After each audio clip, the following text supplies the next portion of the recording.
Hello friends, नमस्कार। आप सभी का स्वागत है आपके अपने चैनल कथा साहित्य दर्पण में, जहां हम लोग आज सुनेंगे उपेंद्र नाथ अस्क जी की लिखी हुई कहानी पिंजरा, जो कि कहानियों की श्रृंखला में बहुत ही महत्वपूर्ण कहानी है। इससे पहले हम महादेवी वर्मा जी की स्मृति की रेखाएं रेखाचित्र संग्रह के रेखाचित्रों का वाचन कर रहे थे, तो वह हो गए पूर्ण। उन्हें आप हमारे चैनल पर सुन सकते हैं। इसके अलावा मेरा परिवार तथा अतीत के चलचित्र और भी अन्य महत्वपूर्ण कहानियाँ जो कि यूपी हायर तथा असिस्टेंट प्रोफेसर एवं यूजीसी नेट के पाठ्यक्रम में लगी हुई हैं, वह सभी हमारे चैनल पर संकलित हैं। उपन्यास, आत्मकथा, जीवनी आदि भी आपको मिल जाएंगी। तो आप हमारे चैनल को सब्सक्राइब करें और अपनी आवश्यकता अनुसार आप चीज़ों को सुनते रहें। आज हम लोग पिंजरा नामक कहानी सुनेंगे, जो कि उपेंद्र नाथ अस्क जी की लिखी हुई है। तो आइए चलते हैं कहानी पर। उपेंद्र नाथ अस्क जी प्रेमचंद्र युगीन लेखक रहे हैं। कहानी का इस प्रकार संग्रह है। शांति ने ऊब कर कागज के टुकड़े टुकड़े कर दिए और उठकर अनमनी सी कमरे में घूमने लगी। उसका मन स्वस्थ नहीं था। लिखते लिखते उसका ध्यान बट जाता। केवल 4 पंक्तियां वह लिखना चाहती थी, पर वह जो लिखना चाहती थी उसे लिखा नहीं जा रहा था। भावावेश में कुछ का कुछ हुआ जा रहा था। घूमते घूमते वह चुपचाप खिड़की में जा खड़ी हुई। संध्या का सूरज दूर पश्चिम में डूब रहा था। माली ने क्यारियों में पानी छोड़ दिया। दिन भर के मुरझाए फूल जैसे जीवन दान पाकर खिल उठे। पीली पीली सुनहरी किरणें जैसे डूबने से पहले उन छोटे छोटे बच्चों के खेल में जी भर हिस्सा लेना चाहती हैं, जो सामने मैदान की हरी हरी घास पर खेल रहे थे। सड़क पर 2 कमीन युवतियां हंसती चुल्हे करती उछलती कूदती चली जा रही थी। शांति ने एक दीर्घ निश्वास छोड़ा और मुड़कर उसने अपने इर्द गिर्द एक थकी हुई निगाह दौड़ाई। छत पर पंखा बड़ी धीमी आवाज़ से अनवरत चल रहा था। दरवाजे के भारी पर्दे हिल रहे थे और भारी कोच उन पर रखे हुए रेशमी गद्दे गलीचे दरमियान में रखे हुए थे। फूलदान उसके अपने नन्हे नन्हे हाथ और उस पे पक्षियों सा महसूस हो रहा था, जो विशाल स्वच्छंद आकाश के नीचे खुली स्वतंत्र हवा में आम की डाली से बंधे हुए पिंजरे में लटक रहे थे। तभी नौकर उसके छोटे लड़के को जैसे बरबस खींचता सा लाया। धोबी की लड़की के साथ वह खेल रहा था। आओ न देखा था, शांति ने लड़के को पीट दिया। तू क्यों उन कमीनों के साथ खेलता है? इतने बड़े बाप का बेटा होकर। और उसकी आवाज़ चीख की हद में पहुंच गई। हैरान से खड़े नौकर ने बढ़कर जबरदस्ती बच्चे को छुड़ा लिया। शांति जाकर धम्म से कोच में धंस गई। उसकी आंखों से अनायास ही आंसू बह निकले। तभी वहां बैठे बैठे उसकी आंखों में कई सारे अतीत के चित्र फिर गए। उसके पति तब लॉन्ड्री का काम करते थे, बाइबल सोसाइटी के सामने, जहां आज एक दंदनाज साज ने बड़े धड़ल्ले से लोगों के दांत उखाड़ना शुरू कर दिया है। उनकी लॉन्ड्री थी, आय अच्छी थी, पर खर्च भी कम ना था। 35 रुपये तो दुकान का किराया ही था, और फिर कपड़े धोने इस्त्री करने के लिए जो तबेला ले रखा था उसका किराया अलग। इसके अतिरिक्त धोबियों को वेतन, कोयले, मसाला, 100 दूसरे पचड़े, इस सब खर्च की व्यवस्था के बाद जो थोड़ा बहुत बचता था उससे बड़ी कठिनाई से खर्च निकलता था। उन्होंने दुकान के पीछे ही महिलाल स्ट्रीट में घर ले रखा था। महिलाल स्ट्रीट जैसी अब है, वैसी ही तब भी थी। मकानों का रूप यद्यपि इन 10 वर्षों में कुछ बदल गया, पर अधिक अंतर नहीं है। असील भरी अंधेरी कोठरियाँ, चमारों धीवरों और शुद्ध हिंदुओं का निवास था। एक ही कोठरी में रसोई, बैठक, शयन गृह, वे भी ऐसा जिसमें सास ससुर, बेटा बहू, लड़कियां लड़के सब एक साथ सोते हों। जिस मकान में शांति रहती थी उसके नीचे टेढ़ी चमार अपना हाथ 8 लड़के लड़कियों के साथ रहता था। दूसरी चौड़ी गली में मारवाड़ी की दुकान थी। जिधर दरवाज़ा खुलता था उधर भंगी रहते थे।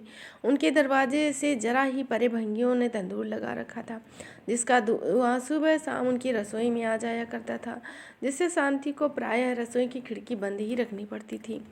दिन रात वहाँ चारपाइयाँ बिछी रहती थी और कपड़ा बचाकर निकलना प्रायः असंभव हो जाता था। गर्मियों के दिन थे।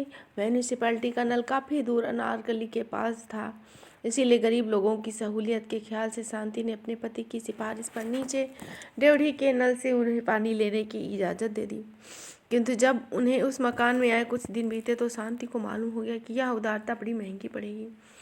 एक दिन जब उसके पति नहाने के बाद साबुन की डिबिया नीचे ही भूल गए, शांति ने उसे उठाया नहीं तो उससे नदारत पाया।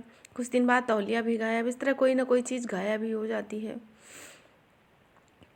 उसके बाद उसने नल की टोटी पर छोटा सा बक्सा लगवा दिया और चाबी अपने पास रख ली।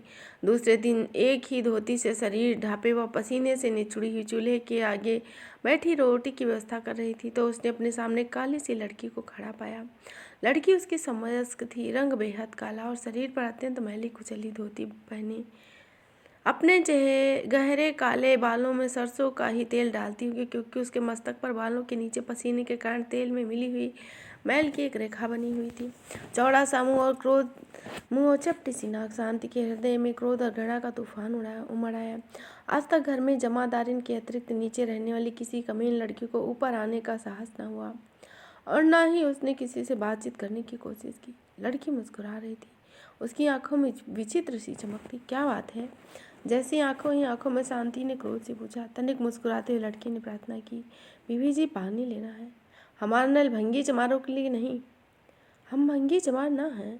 फिर कौन हो? बीबी जी, मैं सामने के मंदिर की पुजारी की लड़की। लेकिन शांति ने आगे न सुना। उसे लड़की से बात करने में घिन आ रही थी। धोती के छोर से चाबी खोलकर उसने फेंक दी। इस काले कलूटे शरीर में दिल काला न था और शीघ्र ही शांति को इस बात का पता चल गया। रोज ही पानी लेने के वक्त चाबी के लिए घूमती आती। गली में पूर्विया का जो मंदिर था वह उसके पुजारी की लड़की थी। अमीरों के मंदिरों के पुजारी भी मोटरों में घूमते हैं। यह मंदिर था गरीब पूर्वियों का, जिनमें प्राय सब चौकीदार, चपरासी, साहिस अथवा मजदूर थे। पुजारी का कुटुंब भी खुली गली के एक और भंगियों की चारपाइयों के सामने सोता था और जब रात को कोई तांगा उधर से गुजरता तो प्रायः किसी न किसी की चारपाई उसके साथ घिसटती चली जाती। मंदिर में कुआं तो था, पर जब से इधर नल आया उस पर डोर और रस्सी कभी रही, कभी समीप ही किसी की रेवड़ी के नल से पानी मिल जाए तो कुएं पर बाजू तोड़ने की क्या ज़रूरत है। इसीलिए गोमती पानी लेने और कुछ पानी लेने के बहाने बातें करने रोज ही सुबह समा जाती। बटलोही नल के नीचे रखकर, जिसमें सदैव पान के कुछ पत्ते तैरा करते थे, वह ऊपर चली आती। फिर बातों बातों में भूल जाती कि वह पानी लेने आई है और उस समय तक न उठती जब तक कि बूढ़ी दादी गली में अपनी चारपाई पर बैठे बैठे चीख चीख कर गालियाँ देते हुए उसे न पुकारती। इसका मतलब यह नहीं कि इस बीच में शांति और गोमती में मित्रता हो गई। हाँ, इतना अवश्य था कि शांति जब रसोई में खाना बनाती अथवा अंदर कमरे में बैठ के कपड़े सीती तो गोमती का सीढ़ियों में बैठकर बातें करता रहना बुरा नहीं लगता। कई तरह की बातें होती मोहल्ले में, भंगियों की बातें, चमारों के घरेलू झगड़े और कुछ गोमती की निजी बातें। इस बीच शांति को मालूम हो गया कि गोमती का विवाह हुए वर्षों बीत चुके हैं, पर उसने अपने पति की सूरत नहीं देखी है। बेकार है, इसलिए ना वह उसे लेने आता है, ना पिता उसके साथ भेजते हैं। कई बार छेड़ने की गर्ज से या कई बार मात्र आनंद लेने की गर्ज से ही शांति उससे उसके पति के संबंध और उससे अपने मनोभावों के संबंध में प्रश्न पूछती। गोमती शर्मा जाती। इतना सब होते हुए भी उसकी जगह वहीं सीढ़ियों में ही बनी रही। किसी प्रकार पुजारी की वह काली कलूटी लड़की वहां से उठकर इतने समीप आ गई कि शांति ने एक बार अनायास आलिंगन में लेकर कह दिया, आज से तो मेरी बहन हुई। सर्दियों की रात थी और अनारकली में सब और धुआं धुआं हो रहा था। ऐसा प्रतीत होता था लाहौर के समस्त तंदूर, होटलों, घरों और कारखानों से सारे दिन उठने वाले धुएं ने सांझ होते ही इकट्ठे होकर अनारकली पर आक्रमण कर दिया। शांति अपने नन्हे को कंधों से लगाए, हाथों में कुछ हल्के फुल्के लिफाफे थामे क्रय विक्रय करके चली आ रही थी। कई दिन के अनुरोध के बाद अपने पति को इधर ला सकी थी और उन्होंने जी भर खाया पिया और खरीद लिया। अनारकली के मध्य बंगाली रसगुल्लों की जो दुकान है, वहाँ से रसगुल्ले खाने को शांति का बड़ा मन होता था, पर उसके पति को कभी इतनी फुर्सत ना हुई कि वहाँ तक सिर्फ रसगुल्ले खाने के लिए जा सके। अस्पताल रोड के सिरे पर हलवाई के साथ चाट वाले की दुकान है, वहाँ से चाट खाने की शांति की बड़ी इच्छा थी, पर चाट ऐसी निकम्मी चीज खाने के लिए काम छोड़कर जाने का अवकाश शांति के पति के पास नहीं। कई दिनों से वह उम्मी के लिए कुछ गर्म कपड़े खरीदना चाहती थी। सर्दी बढ़ रही थी और उसके पास एक भी कोट न था। फिर गर्म कपड़ा ना सही, वह चाहती थी कि ऊन ही मोल ले ली जाए ताकि नन्हे का स्वेटर बुन दिया जाए। उसके पति हूँ हाँ करके टाल देते, किंतु उस दिन वह निरंतर महीने भर तक अनुरोध करने के बाद उन्हें अपने साथ अनारकली ले जाने में सफल हुई और उस दिन उन्होंने जी भर बंगाली के रसगुल्ले और चाट वाले की चटपटी खाई, बल्कि घलवे में मोहन के पकौड़े और मटरों वाले के आलूओं का स्वाद भी लिया। फिर उम्मी के लिए कपड़ा भी खरीदा और ऊन के गोले भी ले लिया और 2 आने दर्जन ब्लेडों वाली गुड बॉयल की डिबिया तथा एक कोलगेट साबुन की 2 आने वाली टिकिया उसके पति ने भी खरीदी। कई दिनों से वे उन्हीं पुराने ब्लेडों को शीशे के ग्लास में तेज कर करके नहाने वाले साबुन से ही हजामत बना रहे थे। उस दिन शांति ने यह सब खरीदने के लिए उन्हें विवश कर दिया और दोनों जने यह सब खरीद खर्च करके आनंद की अनुभूति से पुलकित चले आ रहे थे। दिसंबर का महीना था और सूखा जाड़ा पड़ रहा था। शांति ने अपने सस्ते और गर्म साल में नन्हे के इर्द गिर्द अच्छी तरह लपेटा और अचानक कहा, निगोड़ा सूखा जाड़ा पड़ रहा है। सुनती हूँ नगर में बीमारी फैल रही। पर उसके पति चुपचाप धुएं के कारण कड़वी हो जाने वाली अपनी आंखों को रुमाल से मलते चले आ रहे थे। शांति ने फिर कहा, हमारी अपनी गली में कई लोग बीमार हो गए हैं।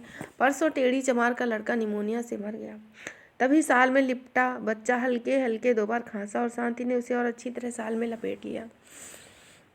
उसकी बातों को सुनी अनसुनी करके उसके पत्नी का आज बेहद बदपरहेजी की है। पेट में बड़ी सख्त गड़बड़ी हो रही है। घर आकर शांति ने लड़के को चारपाई पर लिटा और मस्तक पर हाथ फेरते उसके बालों को पिछली तरफ किया तो चौंक कर पीछे हट गई। उसकी डरी हुई निगाहों से अपने पति और बच्चे को देखा। सिर को हाथ से दबाए नाली पर बैठे थे। उम्मी का माथा तो तवे की तरह तप रहा था। उसने बड़ी कठिनाई से गले की अचानक अवरुद्ध कर देने वाली किसी चीज को रोक कर बसबर कहा, लेकिन उसके पति को कह हुई। शांति का कंठ अवरुद्ध होने लगा और उसकी आंखें भी भर सी आई। अपने पति को कह करते देख बच्चे का ख्याल छोड़ वह उनकी ओर भागी। पानी लाकर उनको कुल्ला कराया। निढाल से होकर वे चारपाई पर पड़ गए, पर कुछ ही क्षण बाद उन्हें फिर कह हुई। शांति के हाथ पांव फूल गए। घर में वह अकेली, सास पास नहीं, कोई दूसरा नाता रिश्ता कोई नहीं और नौकर रखने की उनकी गुंजाइश नहीं। कुछ क्षण के लिए घबरा गई। एक उड़ी सी दृष्टि उसने अपने जड़ से तपते हुए बच्चे और बदहजमी से निडाल पति पर डाली। अचानक उसे गोमती का ख्याल आया। शांति अकेली कभी गली में नहीं उतरी थी। सब संकोच छोड़कर वह भागी भागी नीचे आई। अपनी कोठरी के बाहर गली की ओर माटी ईंटों के छोटे से पर्दे की ओर से बने हुए रसोई घर में बैठी गोमती रोटी बेल रही थी और चूल्हे की आग से उसका काला मुख चमक रहा था। शांति ने देखा उसका बड़ा भाई अभी खाना खाकर उठा है। आगे बढ़कर उसने इशारे से गोमती को बुलाया। तवे को नीचे उतारकर लकड़ी को बाहर खींच गोमती उसी तरह भागती आई। तब विनीत भाव से संक्षेप में शांति ने मेरे पति तथा बच्चे की हालत का उल्लेख किया और प्रार्थना किया कि वह अपने भाई से कह तत्काल किसी डॉक्टर को बुला दे। उनकी लॉन्ड्री के साथ ही जिस डॉक्टर की दुकान है वह सुना है पास ही लाजपति रोड पर रहता है। यदि वह आ जाए तो बहुत ही अच्छा हो। फिर साड़ी के छोर से 5 रुपए का नोट खोल शांति ने गोमती के हाथ में रख दिया कि फीस पहले ही क्यों ना देनी पड़े, पर डॉक्टर को ले अवश्य है। और फिर चलते चलते उसने यह भी प्रार्थना की कि रोटी पकाकर संभव हो सके तो तुम भी आ जाना उम्मी। शांति का गला भराया। गोमती ने कहा, आप घबराइए नहीं, मैं भी भाई को भेज देती हूँ और मैं भी आई। यह कह वह भागती चली आई। शांति वापस मुड़ी तो सीढ़ियाँ चढ़ते चढ़ते उसने महसूस किया कि शंका और भय से उसके पाँव कांप रहे हैं और उसका दिल धड़क रहा है। ऊपर जाकर उसने देखा तो उसके पति ऊपर से उतर रहे हैं। उनके हाथ में खाली लोटा है। चेहरे को पहले से पीला महसूस किया और माथे पर पसीना भी छूट गया। शांति के उड़े हुए चेहरे को देख उन्होंने हंसने का प्रयत्न किया। घबराओ नहीं, सर्दियों में हैजा नहीं होता। शांति ने रोते हुए कहा, आप ऊपर क्यों गए? वही नाली में बैठ जाते, किंतु जब पति ने नाली की ओर और फिर चारपाई पर बीमार पड़े बच्चे की ओर इशारा किया तो शांति चुप हो गई। उसने पहले सहारा देकर पति को बिस्तर पर लिटाया, फिर नाली पर पानी गिराया, फिर दूसरे कमरे में बिस्तर बिछाकर बच्चे को उस पर लिटाई। तब गोमती आ गई। सब खाना खा चुके थे। अपने हिस्से का आटा उठा, आग बुझा, वह भाग आई। शांति ने कहा, मैं उम्मी को उधर कमरे में लिटाई हूँ। मुझे डर है उसे सर्दी लग गई है।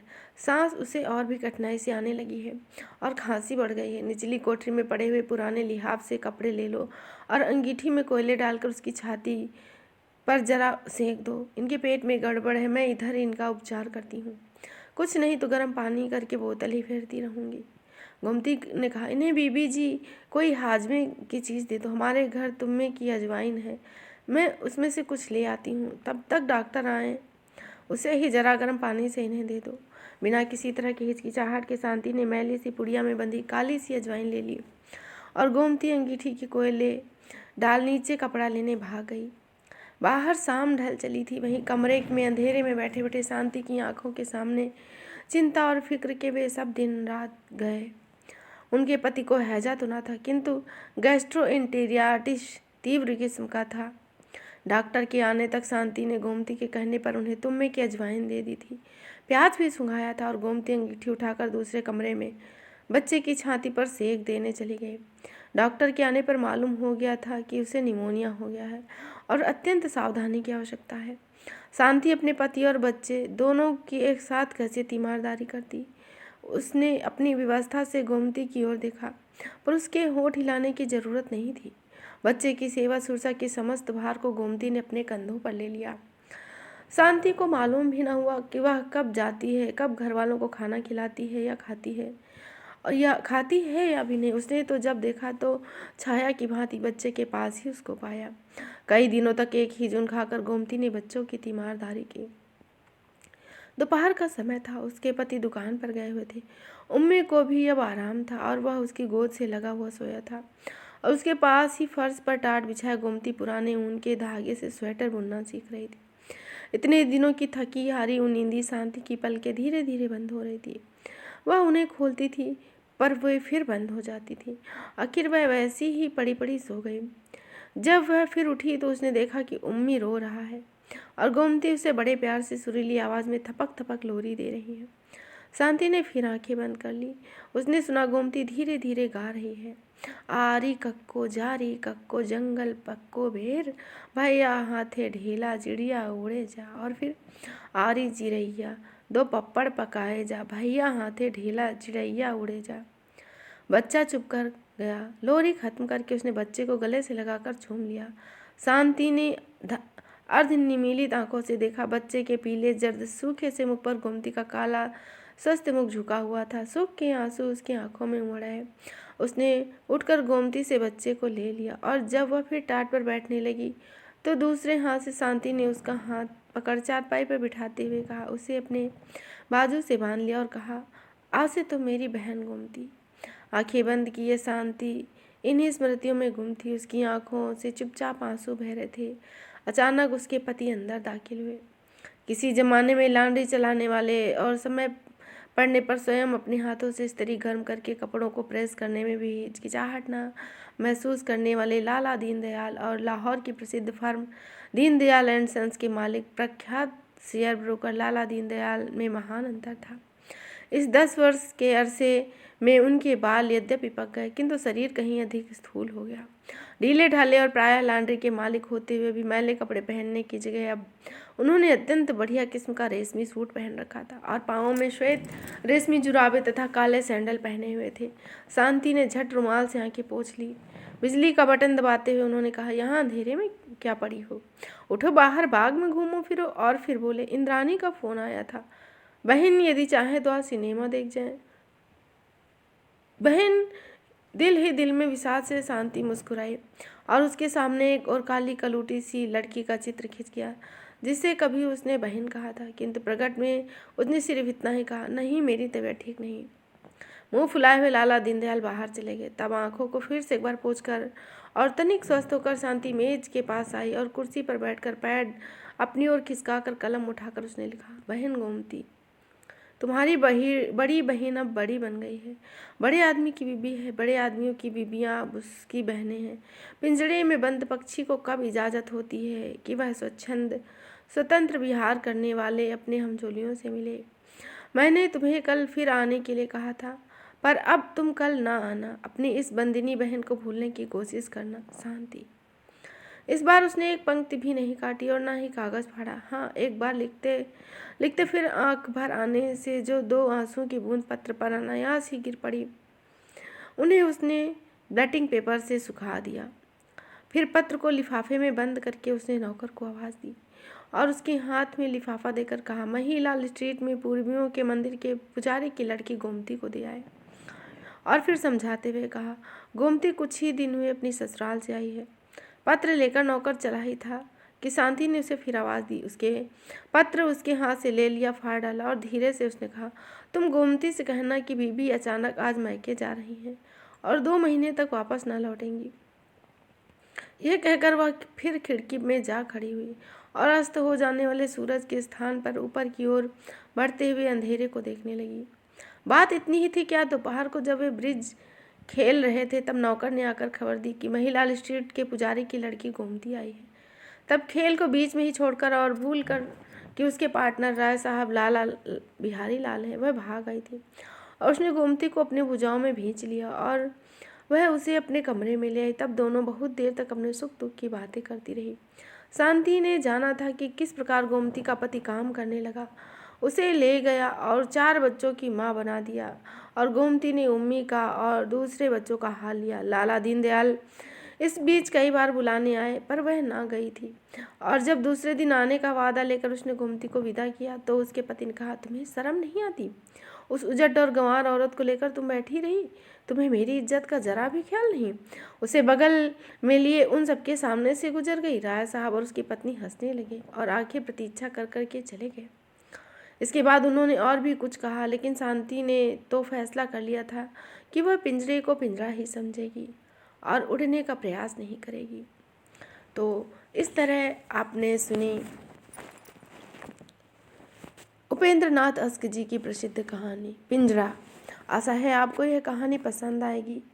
तो यदि आपको कहानी पसंद आए तो आप कमेंट के माध्यम से अवश्य बताएं और चैनल को सब्सक्राइब करें। और यदि आपका कोई सुझाव है तो उसे भी अवश्य बताएं। हम पुनः आपके समक्ष उपस्थित होंगे फिर नई कहानी और नए तथ्य के साथ। तब तक के लिए धन्यवाद। जय हिंद, जय हिंदी।